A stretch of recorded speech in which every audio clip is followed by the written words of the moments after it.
of our minister. In 2005, he became the energy advisor to the conductor.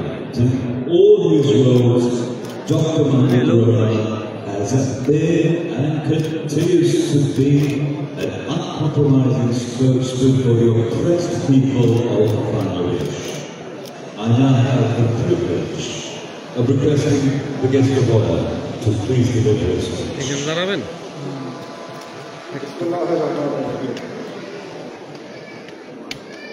Dr. Amirul Islam, Dr. Shahjahan Khan, Dr. Abdul Hassan Sadiq, Dr. Francis Davis, Dr. Yasin Akhtar, Dr. Jafar Sadiq, Dr. Anwar Hussain, graduates, teachers, and students of Asia University, ladies and gentlemen, Assalamu alaikum and good morning.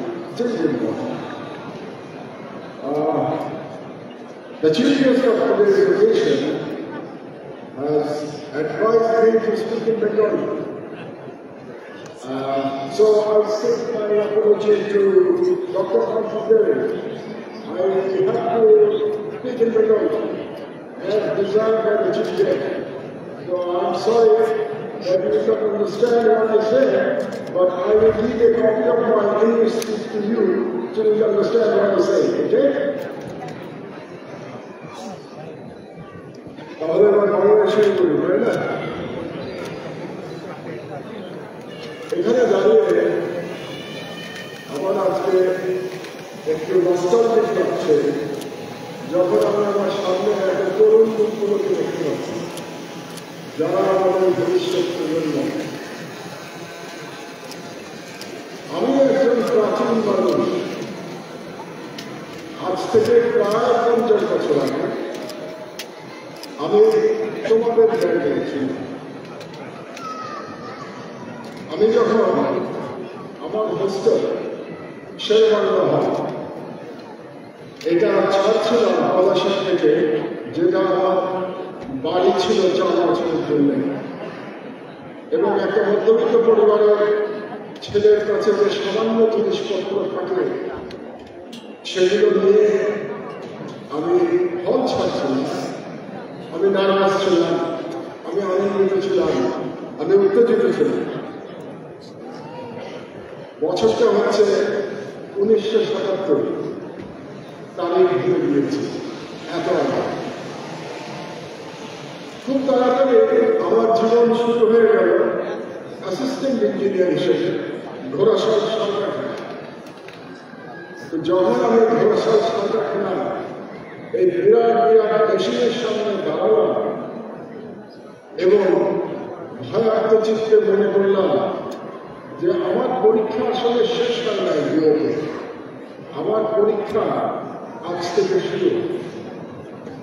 আমার তখন মনে পড়ল যে আমার head department খুব নাম করে অধ্যাপক বাংলাদেশে, যিনি পরে ভিসি হয়েছে, ডক্টর ইকবাল মাহমুদ। ডক্টর ইকবাল মাহমুদ আমাদেরকে বলেছিলেন যে দেখো, আমরা প্রফেসররা তোমাদেরকে শুধু বইগুলো চিনিয়ে দিই যে যখন কোনো ইঞ্জিনিয়ারিং প্রবলেম আসবে তখন কোন বইগুলো তোমাদেরকে সাহায্য করবে, কিন্তু এই ইঞ্জিনিয়ারিং সলিউশন বের করার দায়িত্ব আমরা শুধু রাস্তাটা দেখিয়ে দিই। তো ওই দিনটা আমার জন্য একটা খুব গুরুত্বপূর্ণ দিন ছিল, শেখার দিন। আমি বুঝতে পারছিলাম যে আমাকে ভবিষ্যতে কি করতে হবে। আসলে গ্র্যাজুয়েশনটা কি? গ্র্যাজুয়েশনটা একটা আনন্দ, ভয়, নস্টালজিক, ছেড়ে যাওয়ার ঘটনা, যেখানে আমরা এতদিন করলাম, এত বন্ধু বান্ধব, ক্লাস ফ্রেন্ড, তাদেরকে ছেড়ে যাওয়ার জন্য মনটা খারাপ হয়ে যায়। এবং আমাদেরকে বা তোমাদেরকে যে ডিগ্রিটা দেওয়া হবে কিছুক্ষণ পরে, যে ডিগ্রির মালিক তোমরা হবে, এটা কি জিনিস? এটা একটা অস্ত্র, এটা একটা টুল। এই টুলটা দিয়ে তুমি তোমার জীবন এবং রাষ্ট্র নির্মাণ, সমাজ নির্মাণ, আগামী অন্তত 50 বছর আল্লাহ যদি হায়াত দেন, আমাদের যেমন 48 বছর হয়ে গেছে, এরকম একটা দিন পার করেছে আজকে 48 বছর এখনো কাজ করে যাচ্ছে। তোমাদেরও তেমনি জীবনে আগামী 50 বছর এই টুলটাকে তোমরা ব্যবহার করবে তোমাদের নিজের জীবনের জন্য নষ্ট করবে। এমন ক্যারিয়ার তোমাদেরকে বাঁচতে হবে যে ক্যারিয়ারে তুমি পছন্দ করো এবং প্যাশনটা খুব গুরুত্বপূর্ণ।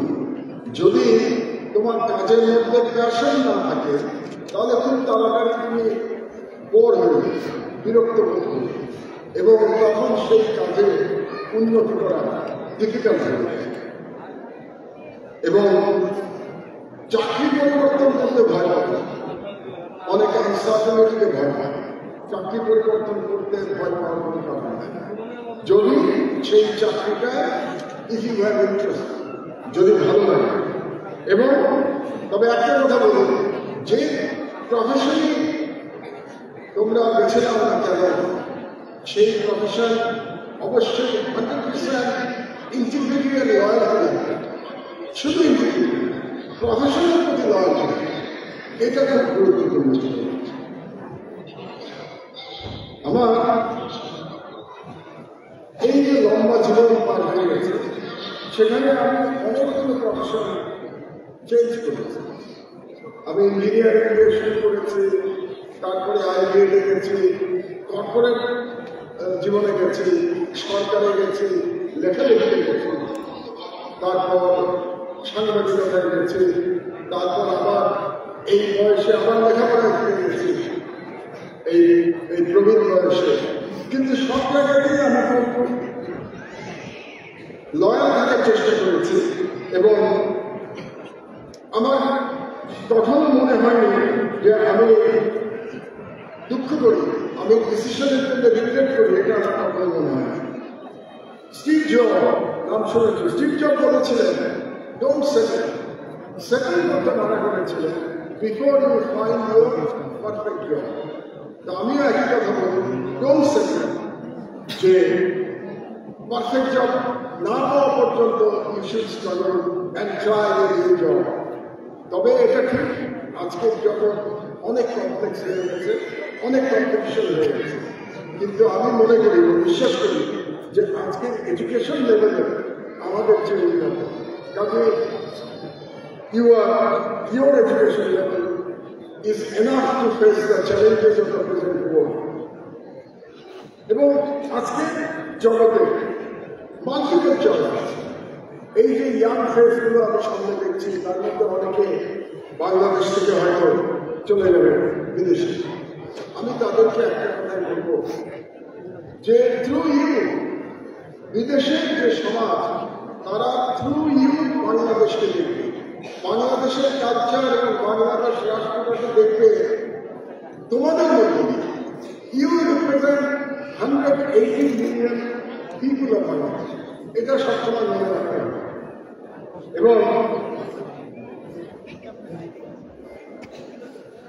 এবং আরেকটি কথা বলে নিই যে নলেজ, একটু আগে আমরা আগে কর্তারা বলেছেন, নলেজ, পারসিভিয়ারেন্স এবং hard work, this is very important.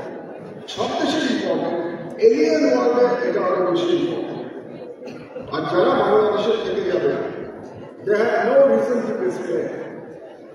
আমার কথা বলি, আমরা যখন ইঞ্জিনিয়ার হলাম, কেমিক্যাল ইঞ্জিনিয়ারিং 1977, আমার ব্যাচে বেশিরভাগ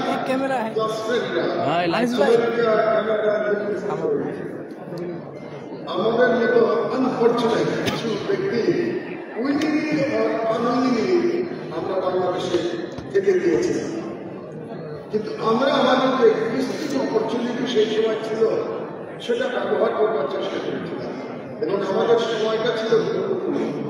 এটা beginning phase of the industrialisation of Bangladesh, তো আমরা বিগিনিং ফেজ অফ ইন্ডাস্ট্রিয়ালাইজেশনে আমরা আমাদের অ্যাডাপ্ট করার চেষ্টা করেছি, আমরা কাজ করবার চেষ্টা করেছি।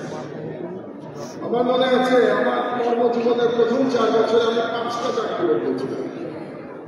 I don't arrive into the same day.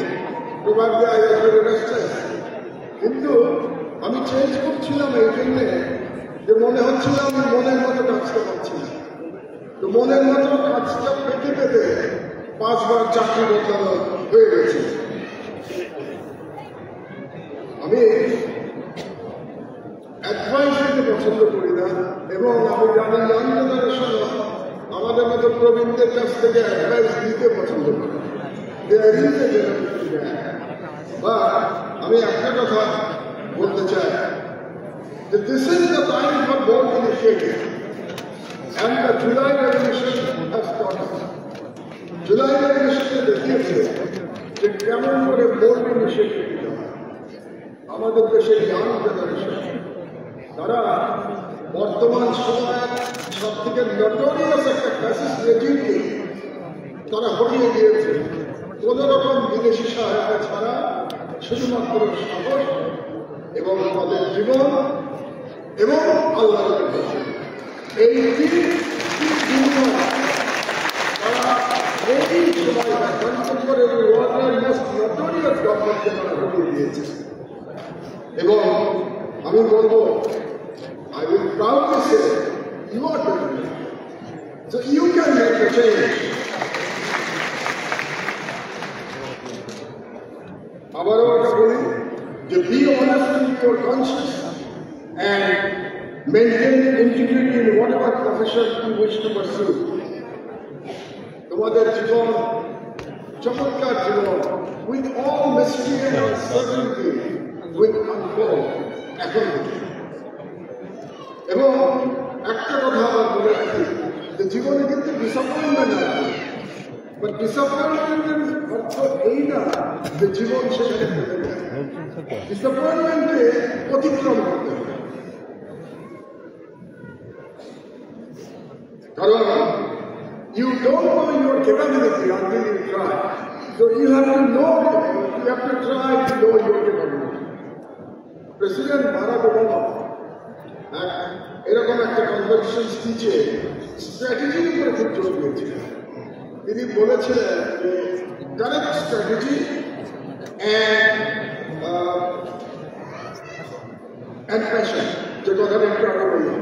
তিনি বলেছিলেন যে combination of correct strategy and passion is required for success in professional life. কিন্তু আমি বলতে চাই সবসময় স্ট্র্যাটেজি কাজ করে, কারণ জীবনে এমন অনেক সময় আসবে যেখানে তোমরা দেখবে যে ওই পরিস্থিতির সাথে মোকাবেলা করার জন্য যে এক্সপিরিয়েন্স আর নলেজ দরকার ওটা নাই, ভেরি আনসার্টেন, একেবারে নতুন নতুন একটা পরিস্থিতি। সেই পরিস্থিতিতে স্ট্র্যাটেজি ঠিক করা করতে, কারণ হচ্ছে স্ট্র্যাটেজি ঠিক করতে হলে আই মাস্ট নো, মানে আমার ইনফরমেশন দরকার। Without adequate information cannot forward strategy. তাহলে সেই অবস্থায় কি করবো আমরা? যখন আমার কাছে ইনফরমেশন নাই, একটা আননোন সিচুয়েশন, আনসার্টেন সিচুয়েশন এসে পড়েছে, I would say, listen to your instinct and listen to you. এইসব সময় স্ট্র্যাটেজির চেয়ে হৃদয় এবং হৃদয় বেশি কাজ করে, ইনস্টিংক্ট বেশি কাজ করে, যে কোনটা ঠিক কোনটা ঠিক না। আমার জীবনের এই লম্বা জার্নিতে আমি বহুবার আমার ইনস্টিংক্টকে ব্যবহার করেছি। একটা এক্সাম্পল দিই, 2013 সালে যখন মনে হয়েছিল the whole country was sort of mesmerized by the orchestrated propaganda in favor of bomb launching at Shahbag. Shahbagের bomb launching এর পক্ষে মনে হয়েছিল পুরো দেশ একত্রিত হয়েছে, পুরো মিডিয়া bomb launching এর পক্ষে আওয়াজ করছে। সেই সময় আমার কাছে একটা অপশন, সারা দেশ যেরকম আওয়াজ দিচ্ছে ওই ব্যান্ডওয়াগনে সামিল হয়ে যাবে। আই কুড হ্যাভ ডান ইট। আমি সামিল হয়ে যেতে পারতাম আমার মিডিয়া নিয়ে, আমিও অন্য মিডিয়ার মতো বম্ব লিঞ্চিংয়ের সমর্থনে নির্ভর করতে পারতাম, but I listen to my heart. আমি চিন্তা করেছি this is unfair, this is wrong. So against the tide I stood alone against the tide and declared যে শাহবাগে ফ্যাসিবাদের এবং শাহবাগে যে ফ্যাসিবাদের পদধ্বনি 2013 সালে আমি বলেছিলাম, সেটা প্রমাণিত হয়েছে 2024 সালে জুলাই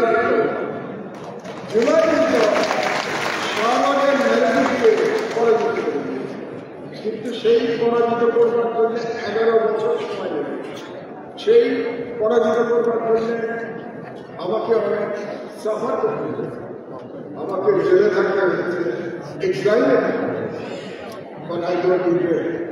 রিগ্রেট করি না এই জন্য যে আমি মনে করি জীবনে গুরুত্বপূর্ণ সময় আজকে শুনতে হয়। আমি আমার বক্তব্য আর বেশি দীর্ঘায়িত করব না, যদিও আজকে চেয়ারম্যান সাহেব চিফ গেস্ট বলেছেন যে আমার সময়টাকে ব্যবহার করার জন্য। তারপরেও আমার পরে আমার বক্তারা আছেন, বিশেষ করে আমার দুটো বক্তৃতা শোনার জন্য খুব উৎসাহ সহকারে অপেক্ষা করছি। I am eagerly waiting to hear the convocation speech from Dr. Davis এবং valedictorian speech শোনার জন্য অপেক্ষা করছি। কারণ valedictorian speech will be given by somebody selected from you, from the younger generation. এবং আমি সবসময় তরুণ প্রজন্মের কাছ থেকে জানতে চাই, শিখতে চাই। এবং আমি মনে করি আমাদের জন্ম থেকে মৃত্যু পর্যন্ত মানুষকে শিখে যেতে হবে। কেন শিখতে হয়? ওই লার্নিং দিয়ে we always try to be a better person, we always try to be a better human being. এবং বেটার হিউম্যান বিং হতে হলে we must learn every single day, and therefore we must learn from the younger generation. I congratulate you, the young children. আমি যেটা চাই যে এই generation তারা এমন একটা কাজ করবে যাতে এই পৃথিবীটা আরো মানবিক হয়ে ওঠে। মহান আল্লাহ তাআলা তার ব্লেসিং, তার মার্সি দিয়েছে এই বিশ্ব তৈরি করতে পারবে, এবং এই বিশ্বকে তিনি তৈরি করেছে এবং মার্সি দিচ্ছে টু অল লিভিং সোল। প্রত্যেকটা জীবন্ত প্রাণীকে তিনি মার্সি দিয়েছেন। আশরাফুল মখলুকাত, সৃষ্টির শ্রেষ্ঠ জীব হিসেবে আমাদের কর্তব্য মহান আল্লাহ তাআলা সেই মার্সি রিটার্ন দেবেন। তো সেই মার্সি কিরকম রিটার্ন?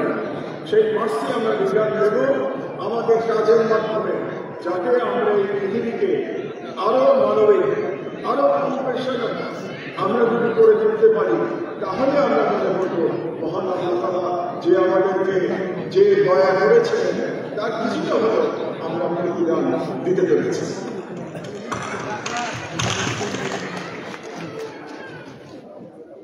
তোমাদেরকে আরো কংগ্রাচুলেশন জানাচ্ছি।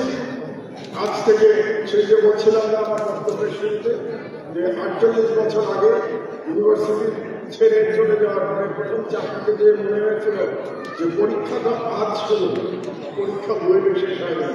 কাজে আজকের দিনটা তোমরা সবাই আনন্দ করে নাও। আজকে সবাই গ্র্যাজুয়েট হয়ে যাচ্ছ, বা আগামীকাল থেকে আরো কঠিন জীবন, কঠিন পরীক্ষার জন্য প্রস্তুত হয়ে যায়।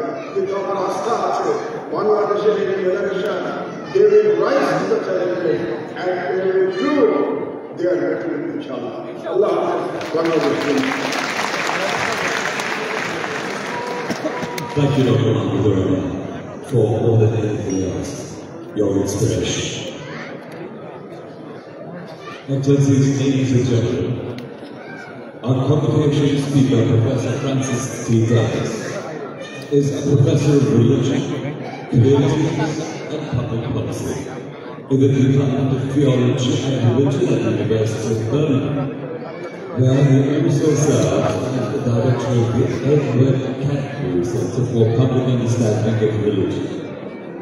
Professor Davis previously taught social sciences at Oxford University, where he holds a fellowship, and at Cambridge, and a number of other schools, where his career students include male Catholics in the global south, leaders in the refugee and human sector, and those now in the leadership of tech and other private sector firms as well. as well as major remittance and foreign abilities. He has advised at the UK cabinet level. The successful social entrepreneur he has invented, founded and co-founded over 40 social ventures, creating hundreds of jobs and helping thousands of clients. Dr. Francis T.